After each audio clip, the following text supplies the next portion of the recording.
Hi, I'm Mac, the RPG developer here at Weird. You fans have spoken loud and clear, and we're finally going to do it. It's time for Through the Breach, the Malifaux role-playing game. We want to look back on this role-playing game in the next few years, 10 years, 20 years, at the end of our careers, and see something that we've created that is something we can be proud of, that you fans are proud of, that you're going to have on your walls and your shelves, and you're still playing in the years and decades to come. We have that opportunity thanks to Kickstarter. It's a unique time in role-playing history, and hopefully we can take advantage of it. So today I want to talk to you a little bit about the Malifaux role-playing game, get you as excited as I am, and talk about some of the things we're going to be doing here on Kickstarter and with the role-playing game as we go forward.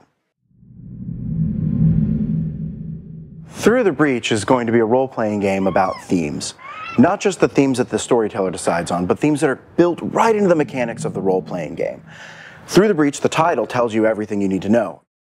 You're not going to play a game of Through the Breach and wonder what's going on or what you're going toward. It's right there.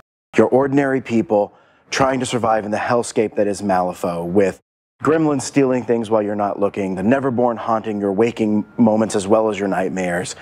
The omnioppressive guild is there controlling everything you can and can't do. The arcanists have their own schemes and intrigue.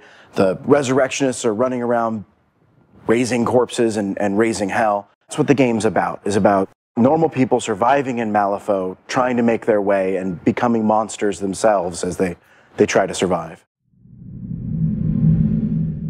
The intertwining of mechanics and theme in Through the Breach is first seen during character creation, something I know almost everyone is excited about.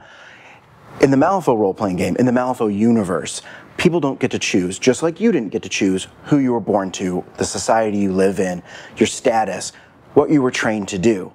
These are all things that were determined for the character, and in our game, that's done randomly, through cards and through the telling of the tarot. More importantly, the player characters are called fated for a reason. The fated know their destiny. They know what's going to happen to them. They know where they're going, and they can change that. It's their job to twist fate and outright deny the Fate Master, our storyteller, our games master, if you will, to deny him and choose whether or not they're going to rush towards that fate and fight tooth and nail and maybe to the death to choose who they are. So the Fate Master never touches the fate deck. As a matter of fact, he's such a master of fate that when he calls for something to happen, a gremlin is going to shoot a player, it's assumed that the gremlin is successful. The fated, however, have one ability that most normal people don't have. They can deny fate.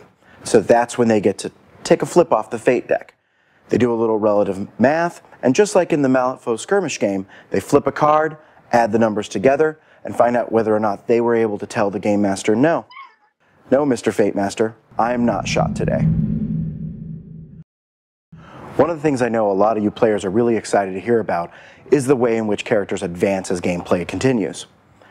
Malifaux doesn't really lend itself to a level-based system. It needs something much more realistic, something that's a bit more about the character and less about the journey and their mechanics themselves. So instead, characters will level up organically. Skills will follow that organic model, and you'll get them, they'll increase and you'll learn new ones as you use them, as you fail and as you make new attempts. As your character grows, so do their skills. The same is true of their pursuits. A gunfighter has different talents and traits available to him than a homesteader or a criminal. And as the character advances through his life, he'll take on different pursuits. He'll maybe one day become a death marshal and have different talents and traits available to him as you progress. And now comes the call to arms. We're raising the banner high, and we're hoping that you, the fans, will come and back us on Kickstarter and help us make this the role-playing game it deserves to be. We need your input, not just financially, but also as players, as fans. We need you to step up, tell us what you want, tell us what we need to do. Think of the things that no other role-playing game has ever done that you think need to happen. Because without that, this isn't just your role-playing game. It becomes just another game, and it deserves to be yours. You're the ones that want this, and we're trying to craft something for you that will last forever. I could bore you with all the details of why a role-playing game is so expensive to produce. I'm bored just thinking about them, though. What you want to know is that with this money, we're going to make the game faster and better. We can hire more writers. We can hire better writers. We can get the art done right. Make sure that every piece is something that you want to stare at. We can make sure that every little morsel of this game is delicious. but we can only do that with your support. So hopefully this gets you as excited about the Malifaux RPG as I am. I can't wait to produce Through the Breach for you, the fans, and hopefully you'll recognize that. You'll recognize how passionate Weird is and how much we want to make this the game for everyone. So please back us now, tell us what you want, and let's get started.